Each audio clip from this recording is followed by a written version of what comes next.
راځه ګوره د اردو رساله بدل درکې دا حدیث لیکلی شوی دی او په حدیث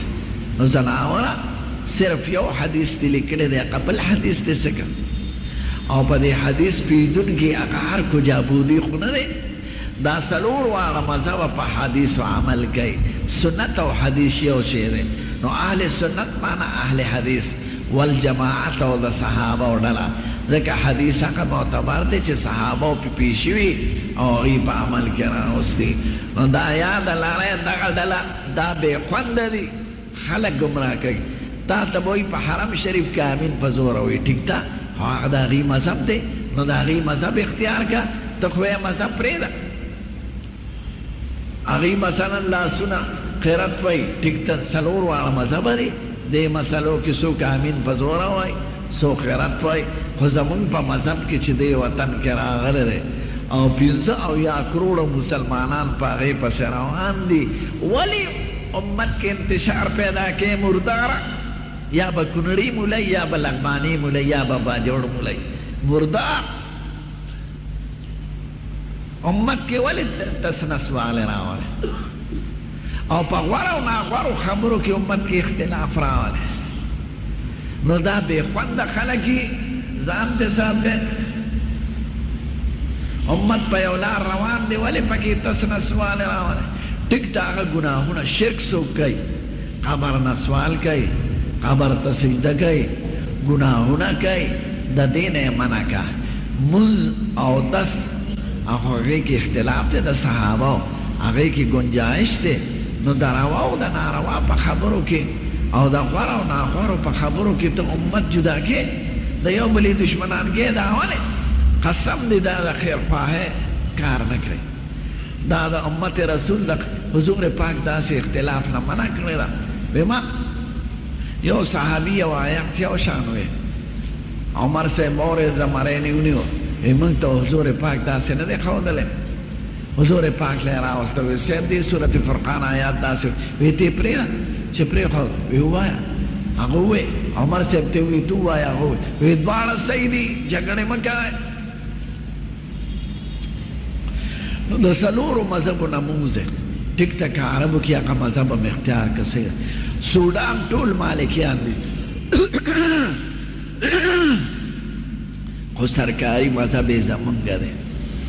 شام کې څلور واړو مذهب شته خو سرکاري مذهب یې زمونږ دی په مصر کې جامع ازهر کې زمونږ د فقه درس دی په شام کې یونیورسټو کې زمونږ د فقه درس دی ځکه دا د ټول دنیا یو لوی مذهب پاتې شوی دی او اوسه پورې دی په سعودي عربو کې خپل مذهب چلیږي خو د هغوی دا فیصله ده که خپل مذهب کې فیصلې نه د احنافو زمونږ د مذهب باندې هغوی عمل کوي قاضیان هغوی خو 6 رکعته کوي تاسو ولې 8 رکعته کوئ هغوی 3 طلاقو ته 3 وایي دا د اعلی مذهبه دلته چې دي دوی ورته یو وایي او ځان به یادوي چې هلته کې امین وایي خو امین وایي دا نورې خبرې نو دا یو فتنه ده او سات په سات د پیسو په ذریعه چاله پیسې ورکړي چاله څه ورکړي او دې کې د طاغوتي طاقتونو شاته لاس وي چې مسلمانانو کې په غیر ضروري خبرو کې اختلاف پیدا کړي چې د یو بل سره مشت و ګریبان شي او دشمن ته خیال نه مسلمانانو ترک فتح کو قسطنطینیه یو مشهور ښار و د عیسایانو اوس اسلام بولي نوم د اسلام استنبول د ترکو دا د دې یو ګرجه وه یا صوفیه قسطنطینیه یو عیسائی بادشاه جوړه کړې ده د مور په نوم په 3 صدۍ عیسوي کې نو مسلمانانو فتح کړه د محمد الفاتح په زمانه کې نو یو لوی ګرجه کې پادریان بحث کې مبتلا و او دې خوا پې مسلمانان ورل بحث دا و چې عیسی علیه السلام په عمر کې د معدې سپینه ډوډۍ خوړلې ده که نه ده خوړلې نو چا وې خوړلې ده چا وې نه ده خوړلې او دې کې بې مسلمانان ورل همیشه په داسې غیر ضروري خبرو کې په امت کې انتشار پیدا کول دا د اسلام خیرخواهي نه ده او نه د مسلمانانو نو پام کوئ مونږ په خپل مذهب روان یو